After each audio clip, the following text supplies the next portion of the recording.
हमने पहले बात कर दी थी कि एक अहम शख्सियत को तब्दील किया जा रहा है।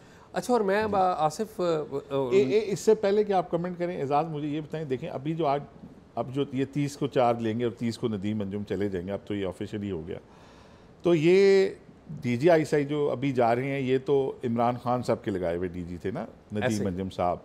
आपको याद होगा 6 अक्टूबर वाली कंट्रोवर्सी जब हुई, सारा एक करेक्ट कर दूं, एक जी, ये एक्चुअली फौज के लगाए हुए DGI थे। देखें अप्रूवल वज़ीर आज़म ने दी थी, बिल्कुल ठीक बात है। और लेकिन आपको पता है इन्हीं की नदीम अंजुम की तैनाती पर झगड़ा हुआ था, और मैं ये समझता हूँ वो 6 अक्टूबर 2021 है, मुझे वो दिन भूलता नहीं है। 6 अक्टूबर 2021 और 6 अक्टूबर 2021 का जो दिन है, मैं ये समझता हूँ ये इमरान हुकूमत के 9/11 है। जो इमरान खान हुकूमत जो गई ना, जो फ़ौज के साथ लड़ाई जो बाकायदा शुरू हुई, वो दैट वाज अ डे। ये जो नदीम अंजुम साहब की तैनाती की भी बैकग्राउंड अभी चूँकि बात हो गई तो मैं बता दूँ कि माजी में तकरीबन 3 से 4 दफ़ा जनरल बाजवा इमरान खान साहब को कह चुके थे कि इनका टाइम पूरा हो गया है, फैज़ हमीद का अब हमने जाने देना है। तो ये इस मौके पे भी उन्होंने बताया, और सुबह 10-11 बजे इनकी मीटिंग थी वज़ीर आज़म इमरान खान के साथ।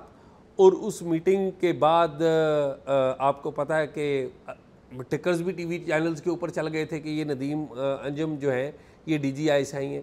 लेकिन प्राइम मिनिस्टर जो है उन्होंने ऐसा नहीं किया। और फिर आपको एक बात सुन के हैरानगी होगी कि जनरल बाजवा जो हैं वो घर चले गए थे, और जनरल बाजवा ने फ़ोन किया था जो principal secretary to prime minister हैं आज़म खान जो हैं, उनको फ़ोन करके कहा था कि इन्होंने प्राइम मिनिस्टर को फ़ोन किया था, प्राइम मिनिस्टर का नंबर नहीं मिला, तो इन्होंने फिर आज़म मलिक साहब को फ़ोन किया था, आज़म खान को, और इन्होंने कहा था कि थैंक यू वेरी मच, मैं रिज़ाइन कर रहा हूँ। किसने? आर्मी चीफ जनरल बाजवा ने। और जब इन्होंने ये बात की और ये अपने घर में चले गए, तो इनके घर पे जितने भी सीनियर कोर कमांडर थे ना, इनकी तो date of retirement general Bajwa की जो आखिरी दिन बनता था वो तो नवंबर बनता था, ऐसे ही है। उस वक्त नवंबर के हिसाब से जितने भी सीनियर लोग थे, यानी कि जनरल आमिर और कोर के जितने भी सीनियर, वो सारे इनके घर पे आ गए, और इधर से इमरान खान साहब के लोग भी घर पे आ गए, और वो इनको कि आपने रिज़ाइन नहीं करना। सर आप नहीं रिज़ाइन करेगा, आपके बगैर चलेगा कैसे? ये नवंबर 2022 इनका ड्यू टू रिटायर था। जी, ये बात एक साल पहले ये जा रहे थे। ये 1 साल पहले जा, अच्छा अब 1 साल पहले जा, यानी ये एक्सटेंशन थी ना, प्रैक्टिकली तो ये 3 साल गुजार के एक्सटेंशन पे थे। नहीं तो ये जा रहे थे 1 साल पहले जा रहे थे, ठीक है, एक्सटेंशन के साल में से एक कम कर रहे थे। अच्छा, अब ये इमरान खान साहब के बहुत सारे साथी इनके घर पे आ गए। ये इसमें शाह महमूद कुरैशी भी थे, परवेज़ खटक भी थे, फवाद चौधरी भी थे, और कोर कमांडर्स भी थे। अब कोर कमांडर्स क्यों कह रहे थे जनरल बाजवा को कि आप रिज़ाइन ना करें? वो इसलिए कह रहे थे कि जनरल बाजवा अगर 1 साल पहले रिज़ाइन कर देते हैं तो प्राइम मिनिस्टर उस वक्त की सीनियरिटी के हिसाब से नया आर्मी चीफ लगाएगा ना, तो वो जो अगले नवंबर में उम्मीद लगाए बैठे थे, ये नहीं कि जो उस वक्त सीनियर होने थे अगले साल, जनरल साहिर शमशाद ये भी थे जो chairman joint chief, general Asim भी थे, ये सारे उस वक्त जूनियर थे ना, क्योंकि इनसे सीनियर जनरल मौजूद थे। एग्जैक्टली। तो जितने भी कोर कमांडर्स थे, अच्छा, और जो उस वक्त सीनियर थे, यानी कि जिस डेट जब ये कह रहे थे कि मैं रिज़ाइन कर दूं, तो दिल में वो शायद खुशी होंगे कि चले यार हो सकता है हम में से कोई लग जाए, ठीक है, लेकिन वो भी कह यही रहे थे कि सर आप रिज़ाइन ना करें। खैर वो लंबी कहानी है कि इमरान खान साहब से फिर इनकी मुलाकात हुई। आपको पता है जनरल बाजवा गए थे बनी गाला में, इमरान खान के घर गए थे, वो सुलह सफाई होगी, लेकिन तय यही हुआ कि DGI वही लगेगा और फैज़ हमीद साहब को जाना पड़ेगा, क्योंकि ये इमरान खान को कह दिया था इन्होंने कि अगर ये 27 सितंबर तक सितंबर के महीने तक ये जाके अपनी कोर्स नहीं संभालते तो आर्मी चीफ बनने के लिए मैं फैज़ हमीद का नाम नहीं दूंगा। ये जनरल बाजवा ने इनको क्लियर कर दिया। एक ट्रेडिशन है कि कोर जो है वो हेड की होनी चाहिए। अच्छा, कोर हेड होनी चाहिए आर्मी चीफ के लिए। अच्छा, ये उन्हें फिर माननी पड़ी ये बात।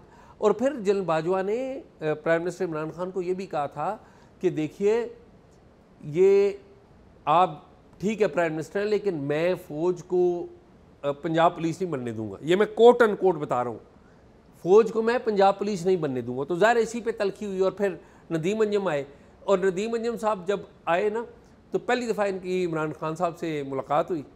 तो इमरान खान साहब ने उनसे सवाल पूछा कि नदीम उनका स्टाइल था ना, नदीम तुम्हारे ख्याल में पाकिस्तान का सबसे बड़ा चैलेंज क्या है?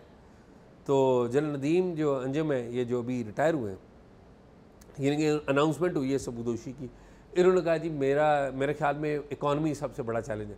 उन्होंने कहा नहीं, अपोजिशन सबसे बड़ा चैलेंज है। ये इमरान खान साहब की शुरू की डिस्कशन है। तो नदीम अंजम साहब खैर चले गए। जनरल नदीम अंजम का जो दौर है ओवरऑल आप देखें तो इसमें बड़ी कंट्रोवर्सीज़ हुई हैं। जनरल नदीम अंजम का नाम खुद इमरान खान लेते रहे। वज़ीराबाद में इमरान खान पे जब हमला हुआ तो उस दिन की भी जो तकारीर हैं, उससे पहले की भी, वो इनका नाम लेके तनकीद करते थे।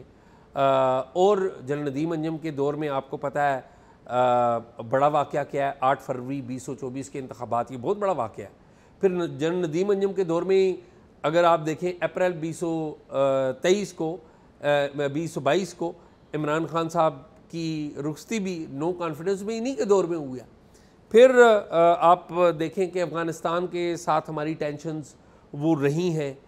इंडिया के साथ जनरल बाजवा के दौर में जो बेहतर सूरत-ए-हाल हुई थी, मेरा ये ख्याल है कि जनरल नदीम अंजम के दौर में वो सूरत-ए-हाल उस तरह से आइडियल नहीं रही। भी कर दी हमने। एक छोटी सी बात यहाँ पे बताएं, बाद में फिर बाजवा साहब ने फ़ौज को पंजाब पुलिस बनाया या नहीं? नहीं, तो वो तो देखें, वो तो DGI नदीम अंजम ही लग गए ना। DGI नदीम अंजम लग गए। और जो फैज़ साहब हैं वो उधर चले गए, कोर कमांडर पेशावर चले गए, और फिर फैज़ साहब आर्मी चीफ नहीं बन सके। और फिर जनरल बाजवा जब गए अपना टेन्योर पूरा करके गए तो जनरल आसिम आ गए। और आपको पता है कि अब जनरल फैज़ हमीद जो हैं वो तो गिरफ्तार हैं, उनके ऊपर तो कार्रवाई हो रही है। अच्छा, तो ये एजाज़ ये बताएं कि जो नदीम अंजम साहब के साथ ISI में बाकी जो एक अहम ओहदे हैं, जिसमें DGC हैं, जनरल फैसल नसीर, जिनसे मोहब्बत का इज़हार कई दफ़ा इमरान खान करते रहते हैं, अब क्या वो जो हैं वो भी अपने ओहदे पे रह पाएंगे? इसी तरह सेक्टर कमांडर्स बड़े अहम होते हैं, क्या वो भी तब्दील होंगे? मेरे पहले तो ये है कि आसिम मलिक साहब कौन है, ये जानना बहुत ज़रूरी है। ठीक है, तो पहला सवाल आपका था, बात कहीं और से कहीं और चलेगी। क्विकली, जनरल आसिम मलिक कुछ 2-3 साल से एडजुटेंट जनरल के ओहदे पर तैनात थे। जनरल आसिम मलिक का इनका ताल्लुक जो है खुशाब से है, और जनरल आसिम मलिक PM में 80 लॉन्ग कोर्स से ताल्लुक़ रखते हैं। जो अहम तरीन बात है इनके बारे में, 2 अहम तरीन बातें हैं जो आप भूलेंगे नहीं। एक बात तो ये है, जनरल आसिम शायद ISI की तारीख में पहले PhD डॉक्टर ISI चीफ होंगे। इन्होंने US पाकिस्तान रिलेशंस के ऊपर NDU से PhD की हुई है। तो ये टेक्निकली ISI की, जहाँ तक मैंने हिस्ट्री पढ़ी है, उसमें कोई भी इतना तालीम याफ्ता DGI नहीं आया। तो आई होप कि ये पॉजिटिव इम्पैक्ट देगा एजेंसी को भी, और इसकी जो पॉजिटिव इनपुट आएगी फ़ौज की जो फैसला साजी है उसके ऊपर भी। अच्छा, और पाकिस्तान अमेरिका के ज़ाहिर ताल्लुकात को बड़ा जानते हैं। फिर इन्होंने इनके जो वालिद हैं जनरल GM, वो भी कोर कमांडर रावलपिंडी रहे हैं। वो जनरल ज़ियाउल हक के दौर में GOC रहे थे, मेजर जनरल उनकी आखिरी दिनों में प्रमोशन हुई थी। और फिर जनरल वहीद काकड़ और गालिबन जनरल जहांगीर करामत के दौर में, और शायद उससे पहले वो जनरल साहब जनरल जंजुआ जो है, आपको याद है ना, जो जेलम वाले जनरल जंजुआ जिनकी डेथ हो गई, आसिफ नवाज जंजुआ, उनके दौर में ये कोर कमांडर भी रहे हैं। ये पिंडी के कोर कमांडर रहे हैं जनरल जहांगीर करामत और वहीद काकड़ के दौर में। ये बड़ी अहम ओहदों पर इनके वालिद रहे हैं। जनरल GM मलिक उनका नाम था, गुलाम मोहम्मद मलिक। अब बेटे हैं, तो बेटे के बारे में ये कहा जा रहा था कि ये जो आसिम मलिक हैं ये तैनात होंगे 10 कोर में। और ये ख़ुद भी एक वक्त में कहा करते थे कि मैं जो रिटायरमेंट है ना मेरी, उससे 1 साल पहले मैं कमांड लूँगा। इनकी 2 दफ़ा पोस्टिंग आई, ये एडजुटेंट जनरल थे, 2 दफ़ा पोस्टिंग आई, और मेरी मालूमात के मुताबिक दोनों दफ़ा इन्होंने नहीं ली।